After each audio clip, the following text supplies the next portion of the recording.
प्रिय बंधुओं, पिछली बार मैंने काफ़ी कुछ क्लिनिकल साइकोलॉजी के और साइकेट्री के जो टर्मिनोलॉजी है या साइंस और सिम्टम्स के लिए जिस टर्मिनोलॉजी को हम यूज़ करते हैं और उन जिनको समझना ज़रूरी है, जिससे कि आप उनके आधार पे ये डायग्नोसिस कर सकें कि आप जिस व्यक्ति को डील कर रहे हैं वो किस कैटेगरी में, उसकी या डायग्नोसिस क्या है, क्योंकि उसी के हिसाब से उसे आपको आगे डील करना होगा इन forensic psychology, depending upon the circumstances, situation और डिमांड जो इन्वेस्टिगेशन या कोर्ट या पुलिस या सीबीआई या क्राइम ब्रांच जिसके भी अधीन वो केस सिचुएशन आती है। काफ़ी कुछ हमने डील किए, जो शेष रह गई वो मैं आज ख़त्म करना चाहूँगा, जिससे आपके दिमाग में जो प्रेजेंटेशन है साइकोलॉजिकल डिसऑर्डर्स का, उसकी एक इमेज बन सके और उसके सिम्टम्स पता चल सके। क्योंकि ज़्यादातर जब हम किसी भी साइकेट्रिक पेशेंट से या साइकोलॉजिकल डिस्टर्ब पर्सन से बात करते हैं तो हमें उसके सिम्टम्स नज़र आते हैं, तो वो सिम्टम्स या साइंस या प्रेजेंटेशन उसका जो है, उसी के आधार पे फिर उसकी डायग्नोसिस तय होती है और उसी के आधार पे उसका सारा फ्यूचर की जो हमारी अप्रोच है वो डिसाइड होगी। तो आज हम पहले डील करते हैं फोबिया से।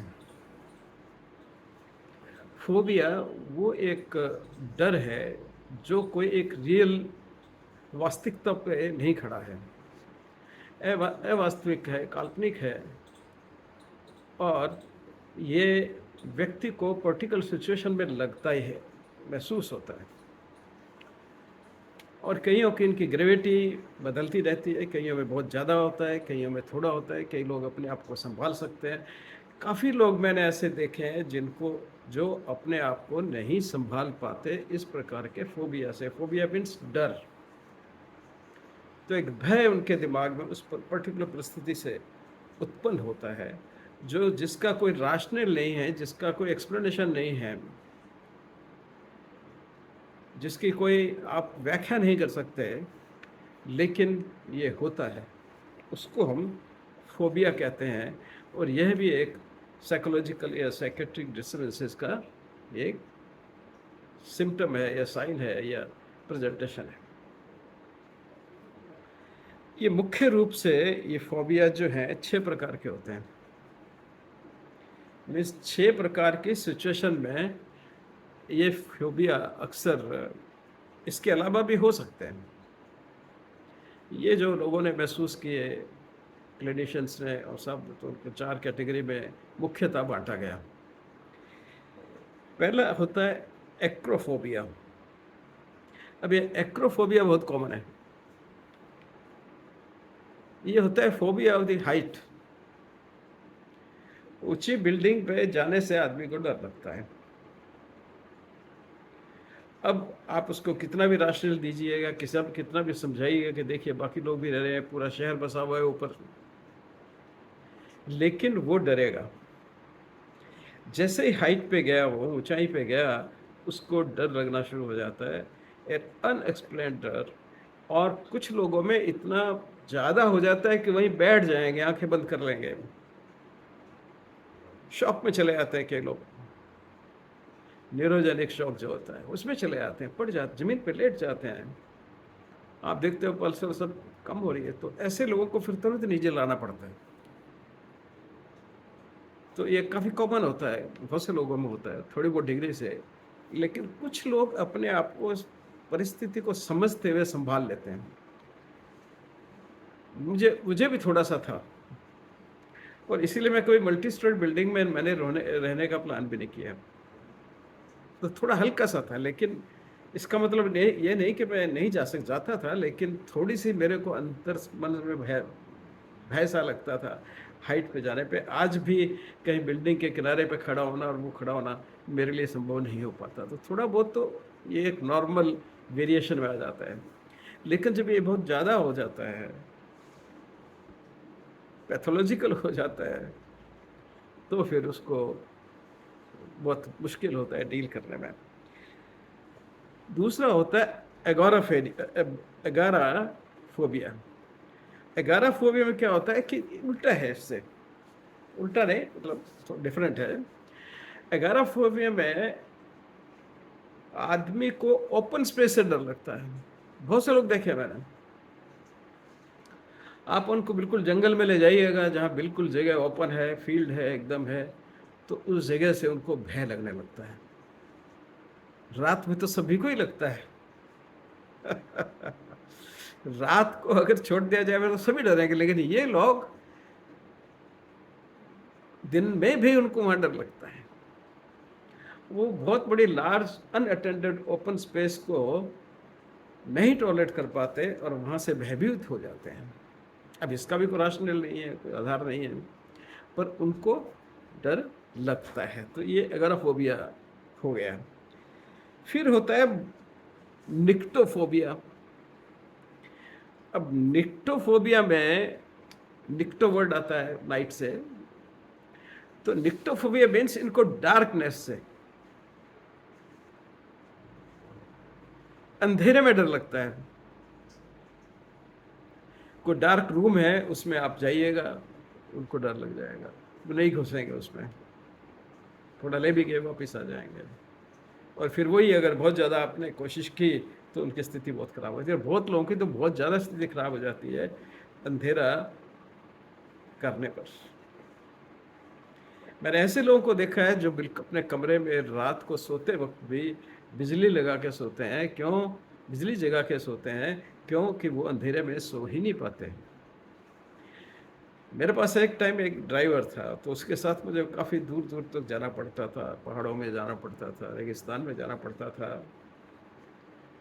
तो कहीं भी चले जाएं, रात को जब सोएगा तो उसकी सारी कमरे की बत्तियां, तो उसके लिए अलग कमरा अरेंज करना पड़ता था। रात को कहता था मुझे इतना डर लगता है कि मैं सो ही नहीं सकता रात को ड्राइव करने में, क्योंकि लाइट जल रही होती है और बाकी लोग साथ हैं तो नहीं डरता था। पर जब सोने की बात आती थी और एक बंद कमरे में उसको रात में रखना होता, सारी लाइटें जगा के फिर वो सोता था। तो ये जो है निक्टोफोबिया, ये भी होता है, काफ़ी लोगों में होता है इसको। लेकिन नींद आ जाती है, उनको नींद भी नहीं आती, फिर कई बार जगते रहते हैं रात भर, या नींद आएगी तो फिर लाइट नींद आएगी, थोड़ी सी हो गया जग के बैठ जाएंगे, या दूसरों को डिस्टर्ब करेंगे। फिर एक होता है माइसोफोबिया। माइसोफोबिया में क्या है कि आदमी को, ये तो बहुत से लोग मिलते हैं माइसोफोबिया वाले, उनको हमेशा ये भय लगा रहता है, अगर अनरीजनेबल है, कोई इसका एक्सप्लेनेशन नहीं है। ये सारी जो है वो सब अनरीजनेबल है, कोई उसमें एक्सप्लेनेशंस नहीं, अनसाइंटिफिक हैं, बिना आधार के हैं। तो उनको हमेशा ये डर रहता है, मेरे घर में वहाँ पे वो नाली चल रही है, उसमें से पानी गंदा आ गया तो इन्फेक्शन हो जाएगा, कहीं फिल्थ पड़ी है तो उनको ये भय रहता है ये सब जगह फैल जाएगी।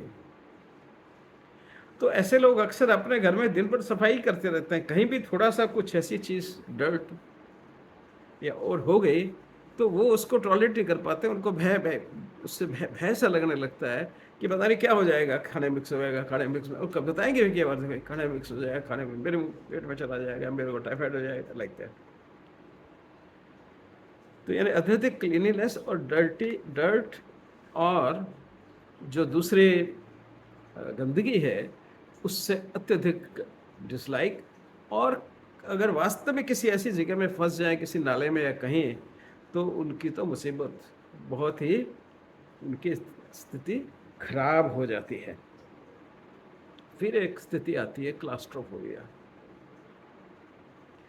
क्लास्ट्रोफोबिया में क्या है, ये ओपन स्पेस का उल्टा है। वो आदमी तो ओपन स्पेस में जाके डरता है, ये क्लोज स्पेस में डरता है।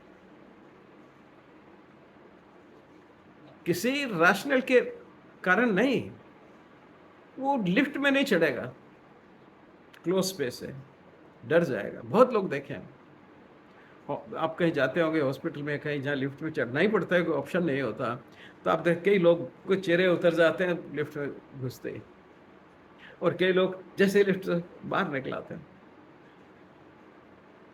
तो छोटी जगह में जैसे ही वो लोग जाएंगे या बंद कमरे में जाएंगे, आपके घर में भी बहुत से लोग आएंगे ऐसे बंद कमरे में नहीं रह सकते, उनको ओपननेस चाहिए। तो इसको बोलते हैं क्लास्ट्रोफोबिया, खास करके जहाँ लिमिटेड स्पेस होती है उस स्पेस पे, और कोई दूसरा हो भी या न हो इससे उनको फर्क नहीं पड़ता। जैसे मैंने लिफ्ट का एग्जांपल दिया, बाकी 20 लोग भी तो खड़े हैं, पर वो आदमी घबराता है, घबरा के बार कहता है फर्स्ट रोक दो मैं बाहर जा रहा हूँ। तो वो क्लास्ट्रोफोबिक लोग होते हैं, इनको क्लास्ट्रोफोबिया कहा जाता है। फिर एक आता है जिनोफोबिया। जिनोफोबिया जो है वह भी काफी कॉमन होता है, ऐसी बात नहीं, अनकॉमन नहीं है। जिनोफोबिया फोबिक बहुत लोग मिलते हैं। ये वो लोग हैं जो स्ट्रेंजर से डरते हैं। अपने जाने पहचाने लोग बैठे हैं, बहुत कंफर्टेबल हैं, पर अचानक उनको कोई ऐसे आदमी से मिलना पड़े जो बिल्कुल अनजान है, जो कहाँ से आया है, कहीं भी है उसको पता नहीं है, तो ये लोग घबरा जाते हैं, बिल्कुल घबरा जाएंगे। संभवतः कोशिश करेंगे बस स्पेस छोड़ के कहीं और चले जाए। तो उनको स्ट्रेंजर से भय लगता है, किसी भी अनजाने आदमी से भय लगता है। जाने पहचाने आदमी से वो नहीं इतना डरेंगे या कुछ इस तरह की एक्टिविटी नहीं होगी, लेकिन अगर कोई अनजान आदमी, स्ट्रेंजर आदमी कहीं भी वो बैठे हैं, अगर वो कहीं लोगों के साथ भी बैठे हैं, तो वो अपने आप को अनकंफर्टेबल फील करना शुरू कर देते हैं। तो ये वेरिएशन सारे हुए जो साइकेट्रिक कंडीशंस में देखे जाते हैं, और इनमें से काफ़ी अपने आप में भी इंडिविजुअली भी एक साइकेट्रिक डिसऑर्डर, साइकोलॉजिकल डिसऑर्डर हैं, एक साइकोलॉजिकल डिसऑर्डर है। तो इसके बारे में, फोबियाज के बारे में इतना ही। फिर अगले वीडियो में मैं किसी और चीज़ के बारे में बताऊंगा। धन्यवाद।